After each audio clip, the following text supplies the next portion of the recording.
Hello and welcome to freaking Anime-Niacs. I'm Max. I'm Scott. I'm Dan. And how many podcasts have their own theme music like composed, all of them? composed by one of them?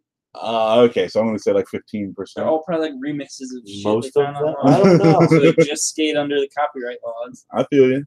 No, that was some fucking homebrew by Dan. I'm digging it. Homebrew. Yep. That was one take, so hey. There we go. I like it. All right, so we just got done watching Justice League Dark. Yes. And I feel like this is going to be a short podcast because I like that movie already. Yeah. It doesn't have to be short. I mean, we actually watched something good for once. Yeah, I'm just going to go into a 20-minute like tangent about how it's nice to watch something good for once. Yeah. This show just makes me depressed. This show just makes me depressed. Hey, guys, want to watch some Dungeons & Dragons? Yeah, it sounds like a great idea. No. Terrible idea. Voltron makes me depressed because nothing's as good as it. Yeah. So I'm just like, well, I guess I just deal with some fucking shit until next year. There are things as good as Voltron. Oh yeah, there are plenty of things as good as Voltron, but well, not that we watched. Not here. No. Yeah. All right. So Justice League Dark. I should have done a little bit of research on this one. I'll find out who did Batman's voice. It's the Red Hood dude, I'm pretty sure. Scott, what was this movie about? So you've got. I love this because it's Batman out of his element. This could easily have been a Constantine movie, and it pretty much is. Yeah. But the fact that Batman kind of initiates like getting the team together, because you've got like all these people are seeing these crazy hallucinations of demons when they're really just regular human beings, and they like start like inflicting these acts of violence against their fellow man. So the Justice League is like, I don't know how to explain it, and Batman's like, that's not magic. It's just insanity. Blah, blah, blah. But he's the only one actually doing anything about it, even though everyone's like, Batman, it's magic.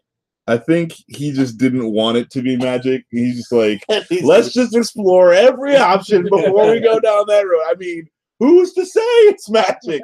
Maybe they're all just crazy at the same time. Yeah, so Batman links up with Zatanna and Constantine, Deadman, Swamp Thing makes a few cameo appearances. And Etrigan. Etrigan, yes, of course. Jason Blood. The demon Etrigan.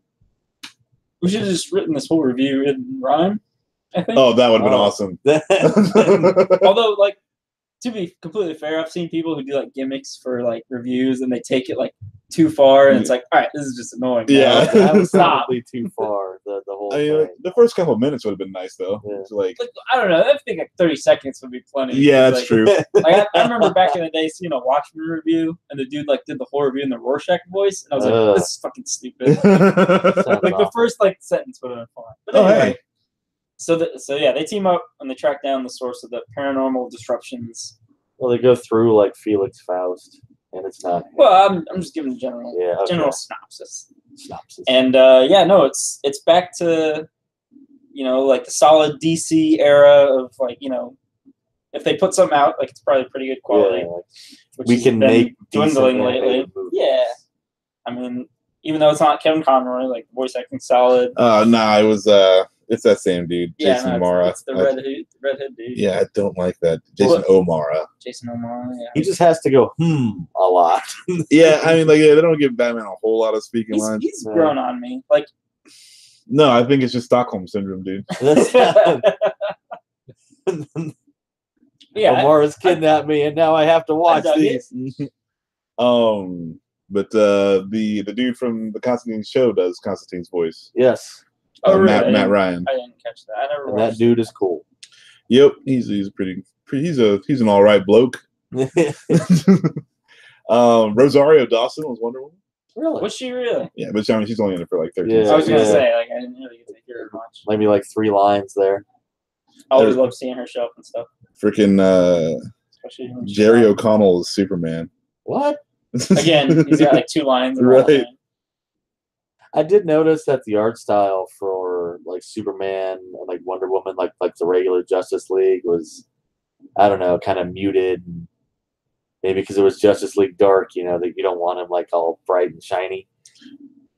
Yeah, I mean, but also that this is the new this is the new 52 verse. So all those character designs were. How did the new 52 version make a decent Constantine movie when they couldn't make a decent Constantine comic? I'll just thank my lucky Ancient stars. Chinese secret. Yeah. Korean secret. They're the animators. Jeremy Davies was Richie Simpson. Spoilers. Okay, Alfred Molina was Destiny. Really? Yeah.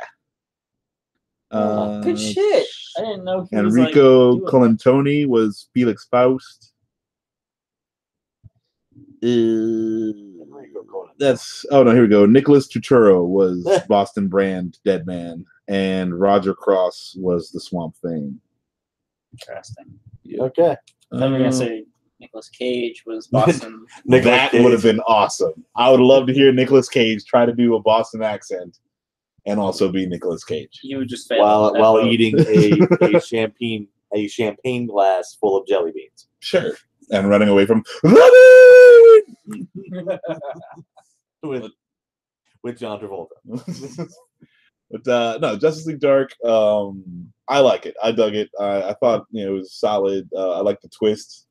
Where like Batman. My favorite thing is Batman. Just like, oh god, it's fucking magic. Like all the time. When they fight the Golgothan shit demon. Yeah. Yes. Yeah, like he's like, okay, we'll try this, and then Batman's like throwing batarangs and shit. And Yeah. they're not really doing anything, and he just breaks out running.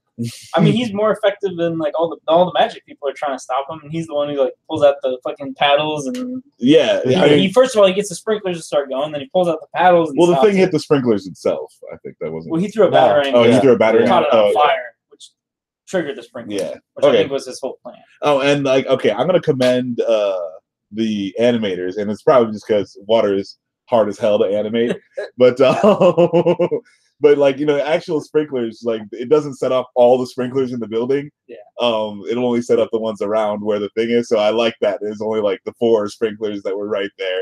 If it's the old way of sprinklers, it's got a little wax thing. When the wax thing Melts, it sets off the sprinklers. Yeah. Yeah. So like, and then it's just like.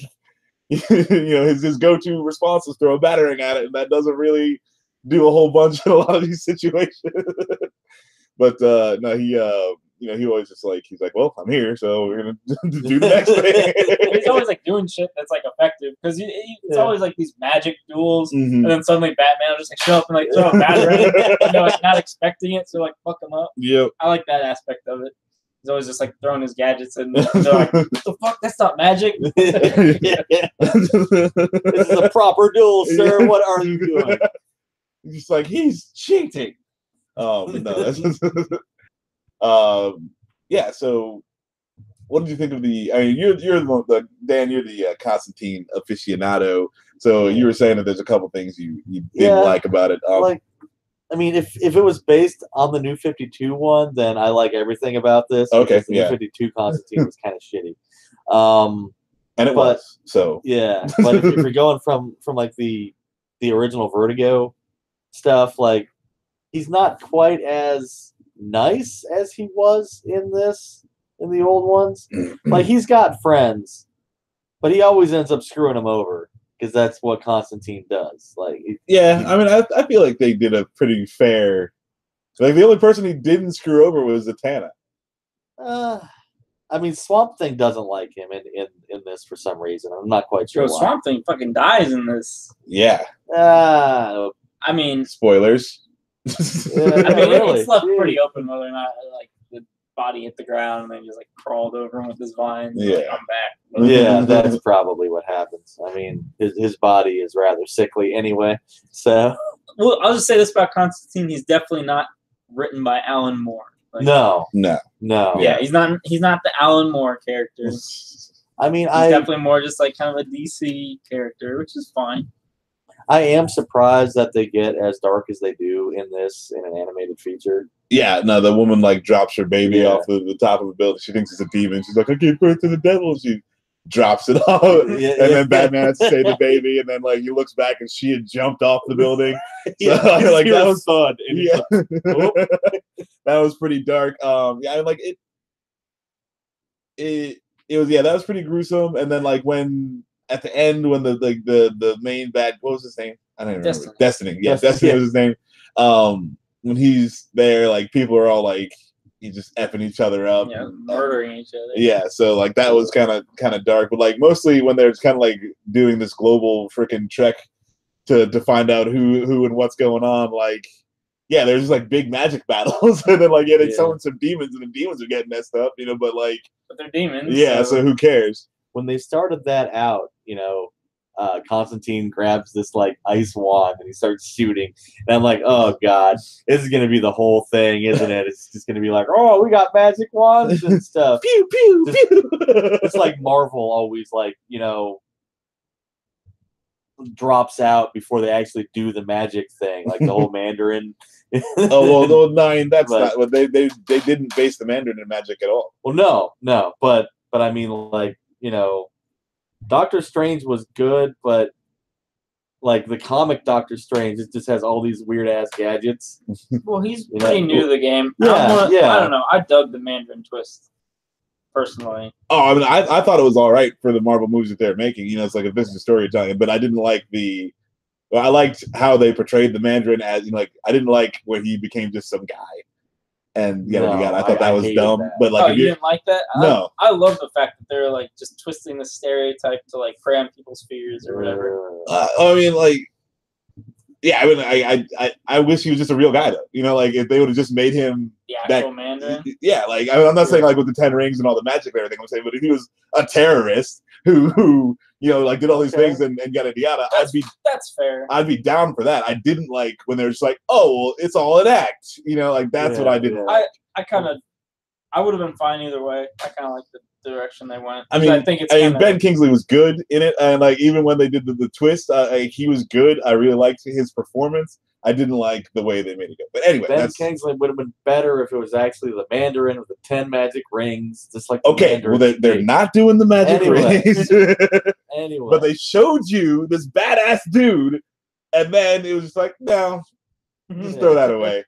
Well, no. I mean, they could have started out, and we'll get right back to Justice League Dark. I freaking hate this part, and I hated Iron Man 3. Yeah. Okay. and here's why. I mean, it's cool the way that it started out. You're right. He didn't have to be like magic and stuff, but they should have had a badass final showdown with the friggin' Mandarin with cool ass magic rings and Iron Man, not some dude catching on fire, a billion Iron Man, a bunch of other dudes. Did you read the Iron Man Extremis? Because they ruined multiple things in Iron Man 3. Okay, yeah. Have you read Extremis? No. Yeah, I'm more upset about the whole Extremis. Yeah, they ruined Extremis, which is a solid graphic novel they made on Iron Man. Okay. And so that's the storyline where people were enhancing themselves. And Iron Man, and then like Iron Man fights one dude and he just gets messed up and he cannot hack it. So he goes underneath the same process, except he uses it to enhance his interface with the suit. And so then the suit becomes more badass. But anyway.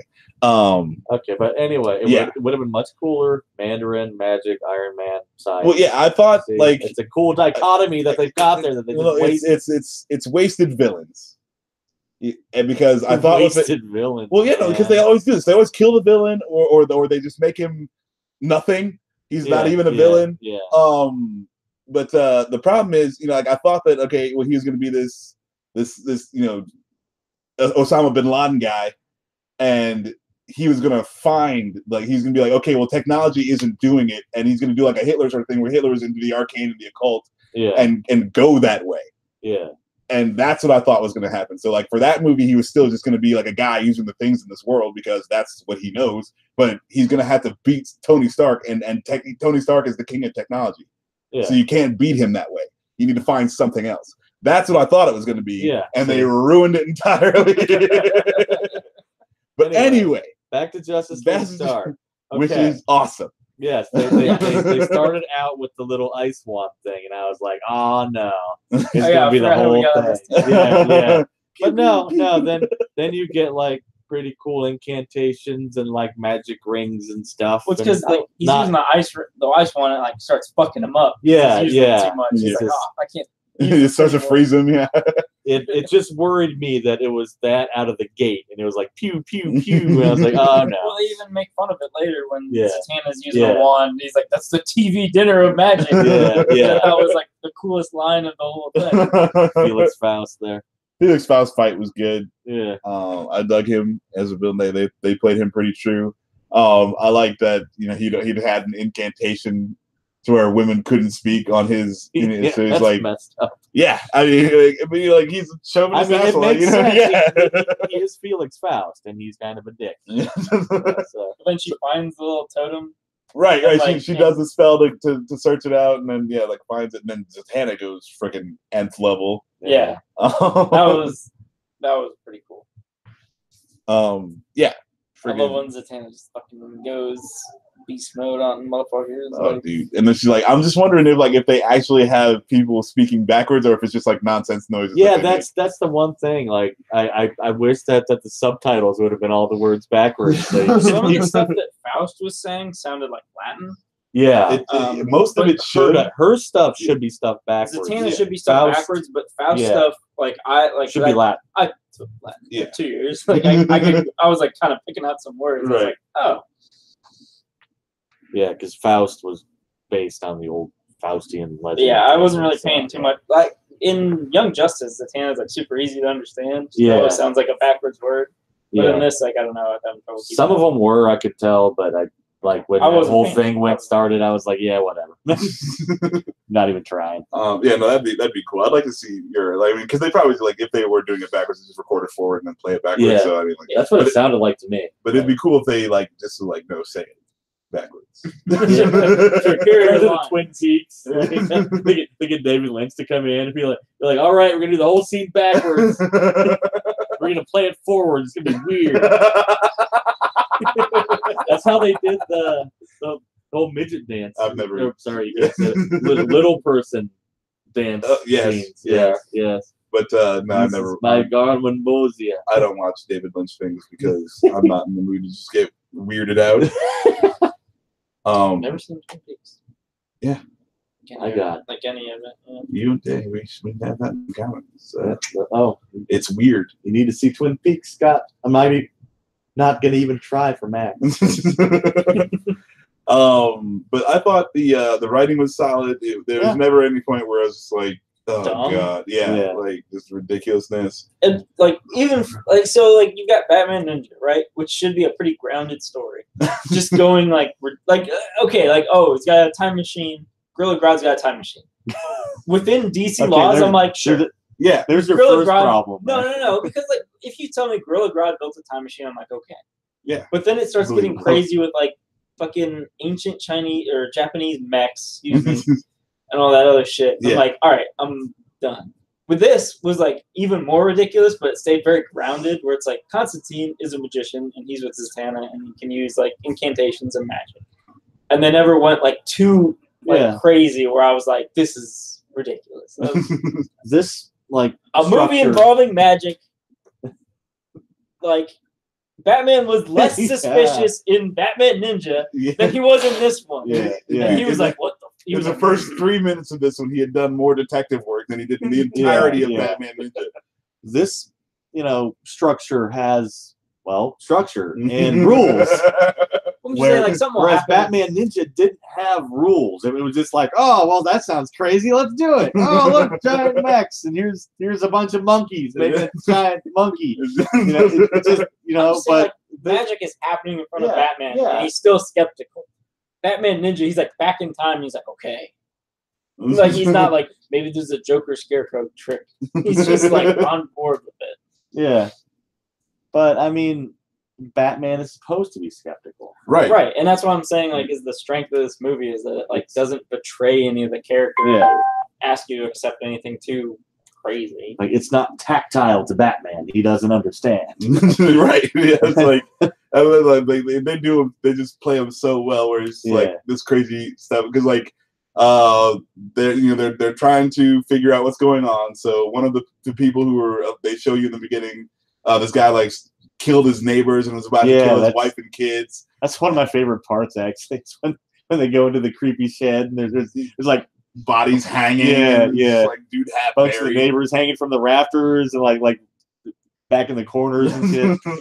But yeah, so that guy's like drugged out and in the psych ward, and Constantine and Zatanna, they're like, okay, we're gonna enter his mind and do all this stuff, and I'm sure Batman is like, okay, well they're just gonna stand around and chant for 3 minutes, and then but then they disappear into this dude's mind, and he's just like, huh. And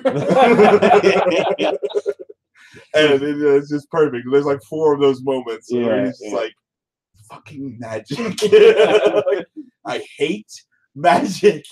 But I think after this, like he would have Zatanna like at least show him some basic things so he could be like, okay, this is magic. I can do these 3 magic things and get away or save my life or whatever. But he won't be totally in the dark about it. But yeah, it was just really funny to again see Batman like out of his element. And that's my favorite part of the whole movie. But at the same time, still like effective. Oh yeah, he's still Batman. He's still a trained ninja assassin dude. But they just leave him standing there in the hospital room, like Dead Man is like guarding the hall. The other 2 just like jump in the guy's brain, and Batman's just like standing there by the bed, just kind of like, I'm Batman. That's one of the parts I loved when they go to visit Richie. It's like the magic house shows up, and they all go into his like living room, and he's like most like excited that Batman's in his living room. And there's like all this magic going on, and like dead ghosts floating around. He's like, oh shit, Batman. Let's forget about those Reaper things. He just flew away. Here's Batman. Oh man, yeah, that's good. I liked the friend Richie. I liked the little plot twist where he collected a piece of the Dream Stone or the Nightmare Stone, if you ask Etrigan the Demon. Etrigan the Demon.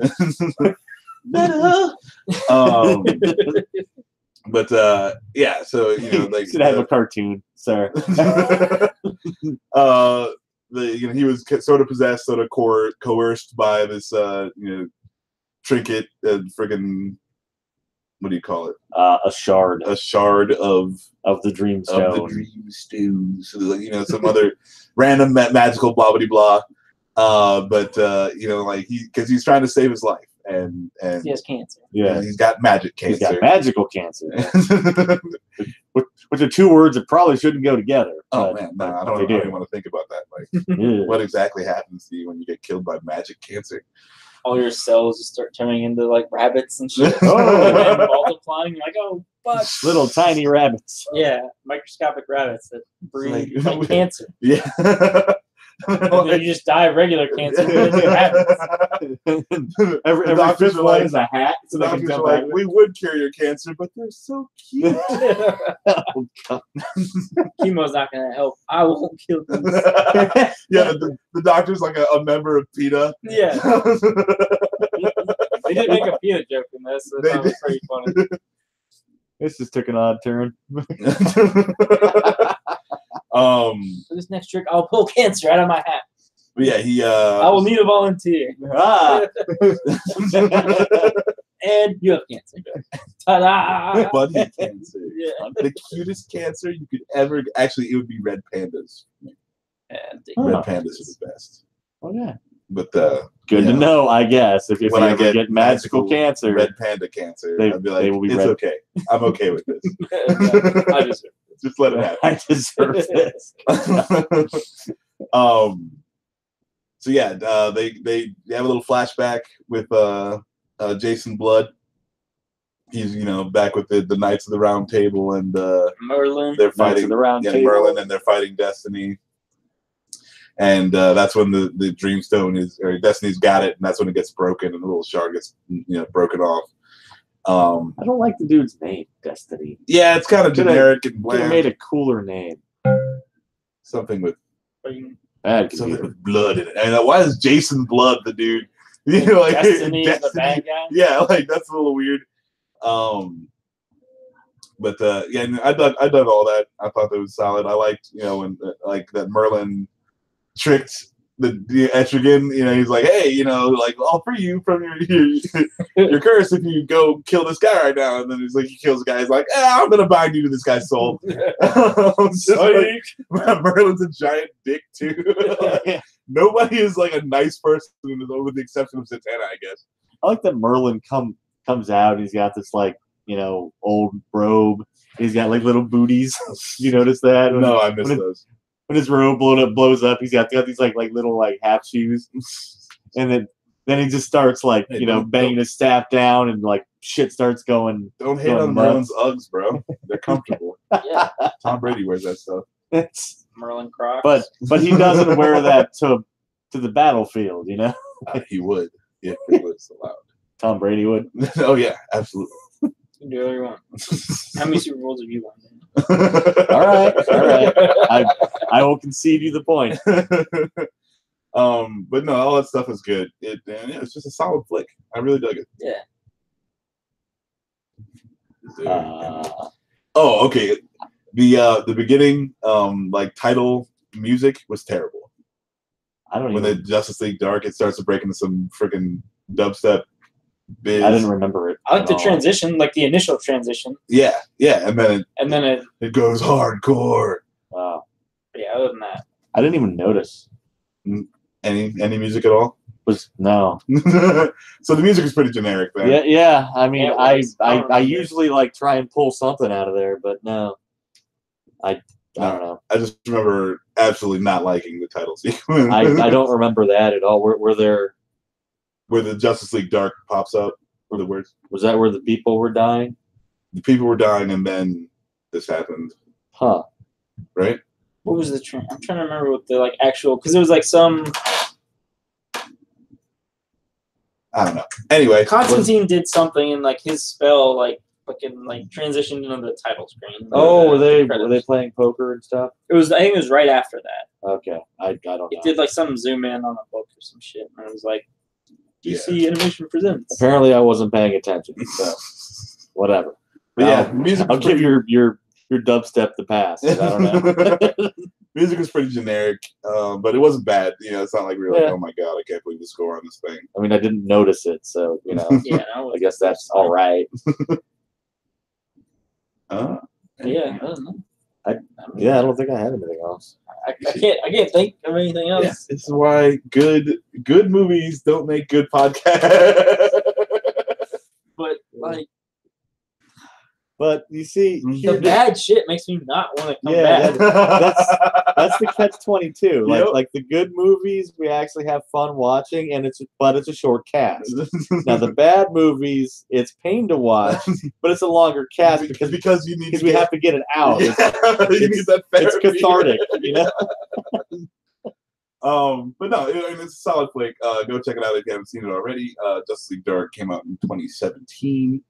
If you get the special edition DVD, it came with a little Constantine. I almost bought that, but I'm surprised you didn't. That's like I've already got one of the not the Figma ones, but the DC ones that they did a couple years ago. So I don't need two Constantines. Well, can never have enough Constantines. But yeah. So rating, Dan, how do you feel about this? I mean. It was a decent representation of Justice League Dark. I'm going to give it a 2 out of 3.